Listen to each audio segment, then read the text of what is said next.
아멘. 가던 길의 경로가 바뀔 때, 가던 길의 경로가 바뀔 때라는 제목으로 하나님 말씀 전하겠습니다. 제가 예전부터 좀 궁금했던 게 뭐 별건 아닌데, 그 분리수거 하잖아요. 분리수거 할 때, 뭐 병을 분리수거할 때 뚜껑을 빼서 버려야 되나, 아니면 뚜껑을 껴서 그냥 낀 채로 버려야 되나? 여러분, 뭐가 맞을까요? 뭐가 맞을까요? 빼야 된다. 아니다. 안 빼도 된다. 근데 제가 분리수거하는 사장님 영상, 그 홍보 영상을 봤는데, 끼는 게 좋대요. 끼는 게. 왜냐면 안 깨져야 재활용하는데, 그죠? 뚜껑을 껴놓으면 거의 안 깨지는데, 뚜껑을 빼면 그 입구가 조금이라도 깨지면 재활용을 못 한대요. 알고 나니까 되게 좋더라고요. 이제는 고민 없이 이제 뚜껑 낀 채로 그냥 버립니다. 그러면 그 하시는 분들이 좋게 이제 뚜껑 열고 안 깨진 거 잘 재활용할 수 있고 그런 거예요. 수요예배 오니까 이런 것도 가르쳐준다, 그죠? 아주 유익한 정보도. 근데 제가 이 말씀 왜 드리냐면, 분명히 알면 행동이 확실해져요. 그렇죠? 아니까, 이거 맞으니까, 확실하니까 모르면 막 알려주고 그러잖아요. 근데 모르면 그때부터 이게 힘든 거예요. 이게 맞는지 저게 맞는지. 특별히 사소한 건 괜찮아. 근데 내 인생, 사랑 우리 자녀들의 인생, 우리 공동체가 나아갈 길, 하나님이 어디로 이끄시는지, 선택은 항상 우리를 찾아오는데 무엇이 맞는지, 어느 길이 옳은 길인지, 이걸 해 말어? 여기서 중단해? 갈아타? 이런 고민들이 늘 우리 안에 있습니다. 그렇죠? 그때마다 하나님께서 정말 선명하게 보여주시면, 그렇죠? 그러면 참 편할 텐데 그렇지 못할 때가 참 많이 있어요. 그래서 기도가 중요하고, 그래서 하나님의 인도하심을 찾아가는 것이, 말씀을 통해서, 기도를 통해서 하나님의 음성을 듣는 것이 너무너무 중요합니다. 오늘 본문도 사실 그 내용이에요. 하나님께서 출애굽시키죠. 애굽에서 이끌어내십니다. 이스라엘 백성들을 놀라운 기적 가운데. 그리고 어느 정도 가요. 그런데 가던 길을 하나님께서 돌이키라고 말씀하세요. To return. 잘 가다가 왔던 그 길로 되돌아가라 라는 말씀이에요. 오늘 말씀 2절에 보면 갑작스럽게 경로가 바뀝니다. 이 세번역 성경이 그 뉘앙스를 더 잘 살려서 세번역 성경을 제가 읽어드리면 2절입니다. 2절의 세번역 성경이 이렇게 돼 있어요. 너는 이스라엘 자손에게 말하여 오던 길로 되돌아가서, 오던 길로 되돌아가세요. 믹돌과 바다 사이의 비야히롯 앞 곧 바알스본 맞은 쪽 바닷가에 장막을 치라 하여라. 외통수 길입니다. 바닷가 해변이에요. 여러분, 가야 하는데 잘 가고 있는데 그러다가 되돌린 거예요. 갔던 길을 되돌아온 거예요. 그리고 외통수 길로 들어가는 거예요. 바다, 홍해, 그 앞에 천막을 치라는 거예요. 다른 분도 아니라 하나님께서 그 명령을 주십니다. 그러니까 어떤 면에서는 이게 뭐지? 우리 가나안 땅을 향해서 잘 가고 있었는데 벌써 이만큼 왔는데 근데 왜 하나님께서 다시 돌아가라고 하시지? 그것도 가는 길이 아니라 한참 벗어난 홍해 앞으로. 거기는 길이 없는데. 여러분, 우리 인생에도 이럴 때가 참 있지 않나요? 저도요, 그 신대원 다닐 때 유학이 꿈이었어요. 유학. 나는 유학 빨리 간다. 목사 되기 전에 전도사, 강도사, 그리고 유학 갔다 와서 목사 안수 받는다. 이런 꿈을 가지고 있었어요. 그래서 지금도 제 동기들, 신대원 동기들 만나면 되게 신기하게 저를 봐요. 그 친구들은 제가 제일로 먼저 유학 갈 줄 알았대. 그만큼 열정도 있었어요. 그 용인에서 주중에 학교 수업 마치고 기름값 써가면서 토플 학원 다니고 막 그랬어요. 근데 열정은 있었지만 안 열리는 거예요. 길이 안 열리는 거예요. 그렇죠? 그런 거 있잖아요. 하고 싶고 이게 맞다고 생각하는데 아무리 두드려도 안 열려. 그러면 외국 공부는 아니고 나는 그냥 우리나라 공부인가 보다 하고 이제 어떤 학교에 입학금을 냈어요. 합격을 하고 입학금도 냈는데 이제 그 학교에 내가 가고자 했던 교수님 3명이 3분이 그냥 바로 나오시게 된 거예요. 학내 분규가 있어서. 그래서 뭐 더 이상 갈 이유가 없어서 냈던 등록금도 다시 돌려받고, 그럼 이 학교는 아닌가 보다. 다른 학교인가 보다. 그리고 또 다른 학교에 원서를 넣었는데 거기에는 사역자 점수가 있었어요. 9년 차하고 10년 차하고 점수가 굉장히 큽니다. 근데 제가 이렇게도 보면 10년이고 이렇게도 보면 아직 10년이 안 된 9년인데 또 제가 목회자니까 정직해야 되잖아요. 그래서 9년이라고 쓰니까 아깝게 예비 몇 번 해서 안 되더라고요. 그래서 또 안 되고 참 길이 안 열리는, 내가 원하지만 그 길이 아닌 것 같은 것을 제가 느끼게 되는 거죠. 그러면 우리의 인생이 그렇죠? 열렸으면 좋겠는데, 됐으면 좋겠는데 안 된다. 안 된다. 제가 나중에 깨달았는데 하나님께서는 그냥 제가 있는 것 가지고 뛰길 원하신다. 그런 하나님의 마음을 좀 느꼈습니다. 있는 것 가지고 뛰길 원하신다. 그리고 또 좋아요. 시험 보고 그러면 얼마나 힘듭니까? 레포트 막 써서 내고 그러면 힘들잖아요. 근데 그런 거 안 해서 참 좋아요. 저희 홈페이지에 보면 제 양력이 되게 겸손해요. 뭐가 없어. 웃으시라고 드린 얘기예요. 되게 겸손해. 그래도 그 하나님이 그렇게 이끄셨으니까, 저는 하려고 했는데 문이 안 열렸으니까 하나님이 이 길로 가는 것인가 보다. 근데 그런 마음의 확신이 들면 오히려 더 낫다라는 거예요. 우리의 인생도 그렇습니다. 하나님께서 우리의 길을 이끄시는데, 여러분, 하나님 우리의 길을 이끄시는 줄 믿습니다. 아주 신실하게 이끄시는 줄 믿습니다. 그런데 어떤 때는 이만큼 왔는데 다시 돌아가라고 할 때가 있어요. 다시 돌아가. 그리고 돌아가라고 하는 그 장소가 바다 앞이야. 외통수 길이요. 또 나아갈 데가 없는 것 같아. 근데 그 상황에서도 우리가 잊지 말아야 할 것이 무엇이냐면 이유 없는 하나님의 이끄심은 없습니다. 거기에도 하나님의 뜻하신 바가 있고요. 거기에도 하나님의 계획이 있습니다. 그래서 우리는 하나님이 어떤 길로 우리를 이끌든지, 내가 원하는 길이 막히고 열리지 않고 오히려 이상한 길로 하나님께서 이끄신다 할지라도 낙심하지 말아야 할 것은 거기에도 분명 하나님의 뜻이 있다라는 거예요. 오늘 본문에도 그래요. 낙심하지 말라, 불안해하지 말라. 하나님의 다른 계획이 있다. 그러면 이스라엘 백성들을 이만큼 왔는데 다시 리턴해서 돌아가서 바닷가에 그 홍해 앞에 천막을 치게 하고 거기 머무르게 하시는 하나님의 뜻은 뭔가? 3절, 4절에 나옵니다. 오늘 말씀 3절, 4절인데요. 제가 3절을 읽을게요. 4절을 읽어주십시오. 바로가 이스라엘 자손에 대하여 말하기를 그들이 그 땅에서 멀리 떠나 광야에 갇힌 바 되었다 하리라. 내가 바로의 마음을 완악하게 하는즉 바로가 그들의 길을 따르리니 내가 그와 그의 온 군대로 말미암아 영광을 얻어 애굽 사람들이 나를 여호와인 줄 알게 하리라 하시네. 우리가 그대로 행하리라. 네, 이거예요. 아직 재앙이 끝나지 않았어요. 저는 이 말씀 보면서 이게 애굽에 내린 11번째 재앙이다. 11번째 재앙이다. 하나님께서 이 일을 통해서도 영광 받기를 원하시는구나. 그리고 이스라엘 백성들을 그 도구로 쓰시는구나. 다 하나님의 뜻이 있는 거예요. 그래서 이스라엘 백성들이 어떻게 합니까? 여호와인 줄 알게 하리라 하심에 무리가 그대로 행하니라. 무리가 그대로 행하니라. 놀라운 하나님 계획이에요. 이스라엘 백성들 순종합니다. 외통수길에 이스라엘 백성들이 갇혔다라는 소식을 바로로 하여금 듣게 해요. 그리고 바로의 마음을 하나님 완악한 가운데 내버려 두셨을 때 언제 그랬느냐는 듯이 그들이 보내주었지만 이제는 돌변해서 쫓아옵니다. 특별 병거, 정예부대 600대의 전차, 또 일반 병거가 당시에는 전차죠. 다 끌고 옵니다. 하나님의 계획이에요. 애굽 사람들이 내가 여호와인 줄을 알게 하리라. 거기에 놀라운 하나님의 계획이 있었습니다. 이것이 바로 이유입니다.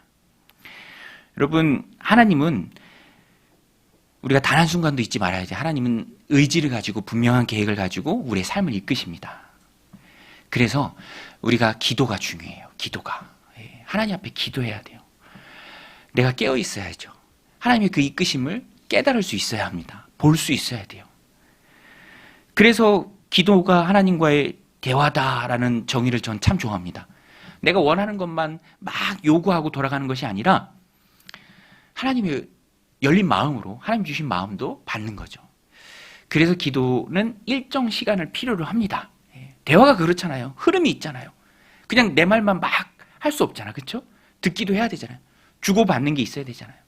그리고 어느 시점에 그런 중요한 얘기가 오고 가는 거잖아요. 기도도 똑같습니다. 나를 향한 하나님의 분명한 계획이 있고요. 이끄심이 있고 인도하심이 있습니다. 기도하는 시간을 통해서 그것을 음성으로 우리가 들을 수 있어야 돼요. 그래서 하나님이 우리의 삶을 이끄시는데 그때 우리가 해야 될 것, 오늘 말씀을 통해서 두 가지로 좀 정리하면 좋을 것 같습니다. 첫 번째는 이끄실 때 순종하라. 우리 한번 따라서 할게요. 이끄실 때 순종하라. 여러분, 하나님이 이끄실 때 이끄시는 그곳으로 순종하며 따라가시길 바랍니다. 오늘 이스라엘 백성들이 그걸 잘했어요. 따라갔습니다. 그대로 했습니다. 돌아갔어요. 돌아가는 게 쉬운가요? 이만큼 갔다가 다시 돌아가는 게 쉽습니까? 어렵잖아요. 어렵잖아요. 이만큼 갔다가 돌아가는 거 쉽지 않잖아요. 이 정도 올랐다가 다시 내려오는 거 쉽지 않잖아요. 그리고 그곳이 꽉 막힌 곳이라고 한다면 더 마음에 어려움이 있지 않겠습니까? 그러나 그것이 하나님의 뜻이기에, 하나님의 이끄심이기에 이스라엘 백성들은 순종했다. 오늘도 우리의 인생 가운데 하나님의 이끄심이 분명하다면 그것이 돌아가는 길이든 조금 낮아지는 길이든 막혀있는 곳 같이 느낄지라도 우리는 순종해서 그곳으로 가야 한다라는 것입니다. 저도 하나님의 이끄심을 참 느끼는데요. 특별히 근래에 하나님이 저에게 주시는 마음이 있어요. 하나님 저에게 주시는 마음이 뭐냐면 영적인 공동체가 되는 것이 중요하다. 그죠? 영적인 공동체, 하나님과 교제하는 공동체. 여러분, 우리 공동체가 하나님과 교제하는 공동체가 돼야 할 줄로 믿습니다. 하나님 주신 마음이에요. 그냥 종교 활동이 가득한 곳이 아니라 하나님 말씀하시고 백성들 우리는 그것을 잘 듣고 하나님과의 깊은 영적인 교제가 있고, 제가 너무 감사한 게 우리 세겹줄 기도회 하잖아요. 그러면 3명씩 짜드렸거든요. 목장 상관없이 짜니까 초반에 이분이 누구예요? 이런 분들이 되게 많더라고요. 우리 교회가 인원이 많지 않은데도 예배가 다르고 세대가 이제 다르다 보니까 모르는 거예요. 근데 너무 감사한 것은 그래도 먼저 연락하고 먼저 만나고 기도 제목 묻고, 그리고 이 앞에 성경이 분들한테 기도 제목도 주세요 하고 이 구글 설문지 나눠드렸는데 너무 감사하게도 20개 조인데 거의 다 20개 조가 그 조원들의 기도 제목을 다 보내주셨어요. 참 이런 시간들을 통해서 우리가 응답의 체험이 있는 공동체, 하나님과 동행하는 공동체, 인간적인 노력으로 뭔가를 이루려는 것보다 그 이전에 현실의 문제를 영적인 기도로 풀어내는 공동체, 그 공동체가 되는 것이 하나님의 소원이고 우리가 그 길로 나섰고 그 가운데 힘있게 나아가야 한다. 이런 것을 하나님이 이끄심을 통해서 깨닫게 하십니다. 그래서 저는 순종하면서 성도님들과 함께 나아가고자 해요. 하나님 주시는 마음이니까 순종해야죠. 우리 4절에 그랬잖아요. 여호와인 줄 알리라 하심에 무리가 그대로 행하니라. 무리가 그대로 행하니라. 인생의 경로를 위해서 우리는 기도해야 하고요. 기도하는 가운데 분명 하나님의 이끄심을 발견한다면 순종하면서 따라가야 합니다. 순종하면서 따라가면 하나님의 뜻이 내 인생을 통해서 이루어지는 거예요. 오늘 보세요. 이스라엘 백성들이 순종하면서 따라가니까 어떻게 됩니까? 이 일을 통해서도 하나님께서 홍해를 건너게 하시고 그 가운데 놀랍게 하나님께서 영광을 받으시죠. 내 인생을 통해서 하나님께서 영광을 받으십니다. 그래서 저는요, 기도 제목 이렇게 알려주신 거, 이제 제출해 주신 거 보니까 기도 제목을 보면서도 감사한 것이 뭐냐면 이게 꼭 이루어져야 됩니다 라고 기도 제목을 하는 것보다, 기도하는 것보다 하나님의 선하신 인도하심이 있기를 소원합니다 라는 그런 표현들이 참 많아서 좋더라고요. 얼마나 좋아요? 여러분, 우리가 장래일을 압니까 모릅니까? 장래일을 압니까 모릅니까? 몰라요. 조금은 알지만 그대로 된다는 보장은 없습니다. 몰라요. 그러니까 하나님께 맡기는 게 최선의 기도 방법입니다. 그것만 꼭 붙들지 말고 앞날을 알고 장래를 아시는 그 하나님 앞에 선한 길로 인도해 주세요 라고 기도하는 게 좋은 기도입니다. 하나님의 선한 인도하심을 구하는 모습이 참 귀하죠. 하나님께서 그 마음을 받으실 줄로 믿습니다. 여러분, 하나님께서 우리의 삶을 이끌어 주실 줄로 믿습니다. 그 이끄심이 분명할 때 순종하기를 결단하십시오. 하나님 주시는 마음이 분명하다면 내가 순종하겠습니다. 뒤로 가는 것일지라도 가겠습니다. 막혀있는 곳이라 할지라도 장막을 치겠습니다. 나를 하나님이 영광 받으시는 놀라운 도구로 하나님 써주시옵소서. 우리의 기도 제목이 하고요. 또 두 번째는 불안해하지 말라라는 거예요. 불안해하지 말라. 상황을 보면서 불안해하지 말라. 우리 한번 따라서 할게요. 상황을 보면서 불안해하지 말라. 오늘 본문의 이 내용이 참 중요한 게 뭐냐면 이스라엘 백성 순종해서 따라갔어요. 따라갔는데 정말 그대로 이 600대의 특별 병거 그리고 일반 병거 막 쫓아오는 거예요. 바로가 돌변해서 눈에 불을 켜고 쫓아옵니다. 그리고 거의 그 텐트 친 곳까지 대단위의 전력이 추격해서 거의 왔어요. 이 모습을 보니까 그죠? 눈으로 보니까 뒤에 따라오고 보니까 순종해서 여기까지 오긴 왔는데 보니까 이제 마음이 달라지는 거예요. 이게 참 사람이 간사해요. 두려운 걸 보니까 그때부터 막 두려움이 엄습하기 시작합니다. 그러면서 여러분 사람이 두려우면요 누군가 이 일에 대한 책임지기를 원해요. 그래서 계속 탓을 합니다. 탓. 누구 탓. 이번에는 모세 탓을 해요. 모세 탓. 우리 10절, 12절 10절부터 12절 같이 한번 읽겠습니다. 시작. 바로가 가까이 올 때에 이스라엘 자손이 눈을 들어 본즉 애굽 사람들이 자기들 뒤에 이른지라. 이스라엘 자손이 심히 두려워하여 여호와께 부르짖고 그들이 또 모세에게 이르되 애굽에 매장지가 없어서 당신이 우리를 이끌어내어 이 광야에서 죽게 하느냐.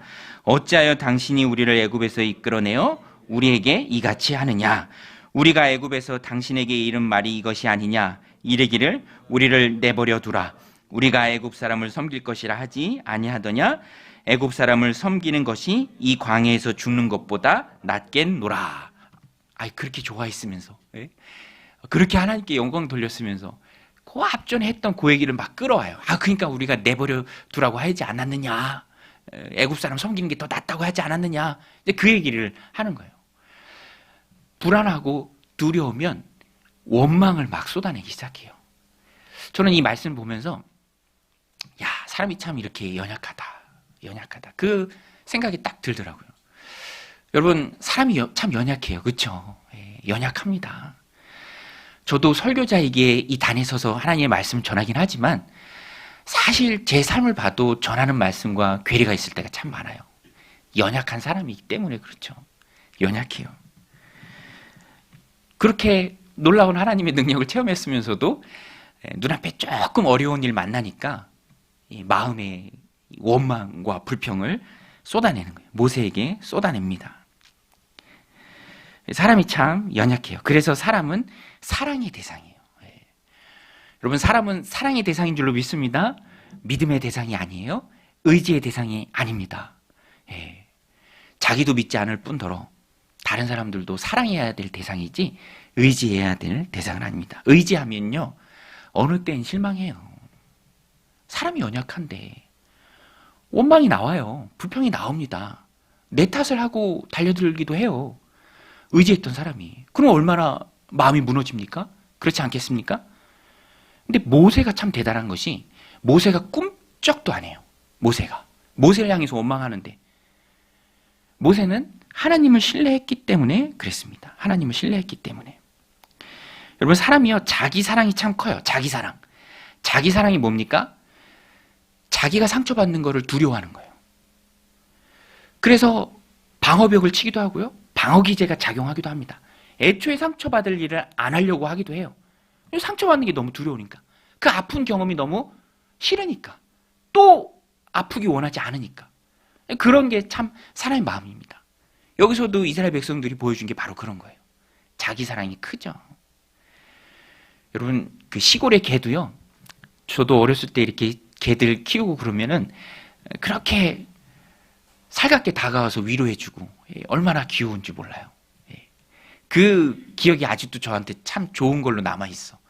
그런데 그런 개들도 밥 먹을 때 밥그릇 뺏으려고 그러면 으르렁거려요. 이빨을 드러내면서.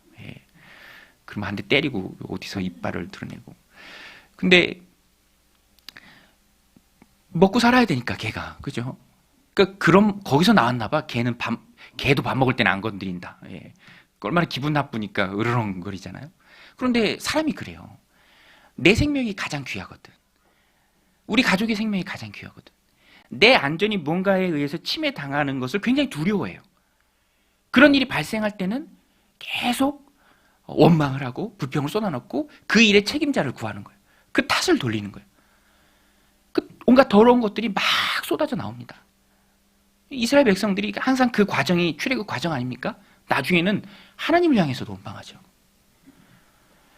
그러니까 사람은 사랑의 대상이지, 품어줄 대상이지, 다독여줄 대상이지, 이해하고 너그럽게, 아, 저 사람 지금 두렵구나.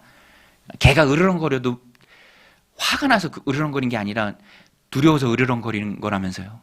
두려우니까 으르렁거리는 거죠. 덜덜 떨면서. 두려워서 저런구나. 우리가 좀 이해해야 할 필요도 있겠다. 이 말씀을 보면서 느낍니다. 또 하나 제가 느낀 게 뭐냐면 어떤 상황이 발생했을 때 그 상황을 보는 두 부류의 사람이 있어요. 두 부류의 사람. 오늘 본문에 보면 백성과 모세가 참 대비가 됩니다. 백성은 두려워서 으르렁거리면서 원망과 불평을 모세를 향해서 다 쏟아냅니다. 너 때문에 그래. 우리 애굽에 있었으면 좋았는데 그때 우리가 그냥 내버려 두라고 했지 않느냐. 애굽에 매장지가 없어서 우리 이 광야를 끌고 나서 죽게 만드냐. 출애굽 초기인데 벌써부터 이러는 거예요. 상황이 그만큼 두려우니까. 보세요. 앞에는 홍해고 뒤에는 정예 병거 전차 600대 또 일반 병거들 바로가 직접 인솔해서 옵니다. 얼마나 두려워요. 그러니까 그 두려움을 표현하는 거죠. 연약하기 때문에. 그런데 모세는 말씀드린 것처럼 모세는 참 꿈쩍도 안 해요. 모세는 너무너무 대단합니다. 담대하죠. 그 제가 느낀 게 말씀드린 것처럼 상황을 보면서 두 부류의 사람이 있어요. 두려워하는 사람, 담대하게 그것을 극복해내는 사람. 여러분은 어디에 속합니까? 여러분은 어디에 속합니까? 나는 두려움 잘 극복한다. 손 들어보세요. 나는 두려움이 있으면 이스라엘 백성들처럼 원망하고 불평하고 으르렁거리고 뭘 어떻게 해야 될지 모른다. 근데 제가 보니까 공동체 하나님께서 다양한 분들을 보내주시고 특별히 이 모세와 같은 분들도 보내주십니다. 모세와 같은 분들. 담대한 분들이 있어요. 두려운 상황 속에서도 믿음으로 돌파해내는 분이 있어요. 정면 돌파해내는 분들이. 그런 분들이 있어요. 누가 봐도 두려운 상황인데, 누가 봐도 어려운 상황인데, 야, 참 되겠나 싶은데 모세와 같은 담대한 마음이 있습니다. 여러분, 우리가 그런 사람이 되시기를 주님의 이름으로 축원드립니다. 우리가 모세와 같은 사람이 되면 얼마나 좋겠어요. 그렇죠? 우리가 소원을 두고 하나님께 구해야 돼요. 하나님, 절박한 상황 속에서 내가 하나님만 신뢰하게 해주세요. 두려워하지 않게 해주세요. 하나님이 그 기도 들어주시고 우리에게 담대한 마음 주셨다면 뭘 해야 됩니까? 모세처럼 두려움에 떠는 이스라엘 백성들을 위로해야 돼요. 모세가 그들하고 싸웠나요? 야, 니네 그때는 그렇게 좋다고 하더니 지금 와서 왜 이러냐? 뭐 이스라엘 백성하고 멱살 잡고 싸우지 않았잖아요. 그거 아직 어리니까 두려워서 그러는 건데. 그래서 그들의 어떤 질책에 대해서는 한마디도 안 해요. 오히려 두려움을 극복하는 자로서 힘들어하는 그들을 위로해 줍니다. 위로해 줘요. 우리 13절 말씀인데요. 13절 말씀 같이 한번 읽겠습니다. 시작. 모세가 백성에게 이르되 너희는 두려워하지 말고 가만히 서서 여호와께서 오늘 너희를 위하여 행하시는 구원을 보라. 너희가 오늘 본 애굽 사람을 영원히 다시 보지 아니하리라. 이렇게 위로합니다. 두려워하지 말라. 두려워하지 말라. 모세가 담대할 수 있었던 이유는요, 하나님에 대한 신뢰가 깊었기 때문입니다. 이 두 부류의 사람이 분명히 있어요. 공동체 안에서. 우리에게 하나님이 혹 다른 사람은 다 두려워하는데 나에게는 좀 담대한 마음을 주셨다면, 그리고 이 일로 인해서 어떤 일로 인해서 어려워하는 사랑 우리 형제 자매가 있다면 위로해 줘야 됩니다. 품어줘야 돼요. 야, 괜찮아. 가만히 서서 너희를 위해서, 너를 위해서 일하시는 그 하나님의 능력을 네가 볼 거야. 내가 하나님 신뢰하거든. 하나님 나한테 이런 마음 주셨거든. 두려워하지 말고 우리 한번 이겨내보자. 정면 돌파하자. 이렇게 얘기해야 돼요. 14절에도 보면은, 우리 14절도 같이 한번 읽겠습니다. 시작. 여호와께서 너희를 위하여 싸우시리니 너희는 가만히 있을지니라. 너희는 가만히 있을지니라. 여호와께서 너희를 위해서 싸우실 것이다. 여호와께서 너희를 위해서 싸울 것이다. 이곳으로 인도하신 분이 하나님이시고 그 하나님은 신실하신 분이신데 우리가 죽도록 내버려 두지 않으신다. 여러분, 하나님 우리에게 담대한 마음 주셨을 때 그 마음을 공동체로 또 사랑하는 가족들에게로 잘 흘려보내시길 바랍니다. 그러면 우리는 이길 수 있어요. 우리를 위해서 싸우신 하나님을 믿고 앞으로 나아갈 수 있습니다. 오늘도 이 말씀 마음에 새기고 우리를 위하여 싸우실 그 하나님을 믿고 앞으로 나아가는 믿음의 신실한 종들이 다 되시기를 주님의 이름으로 간절히 축원드립니다.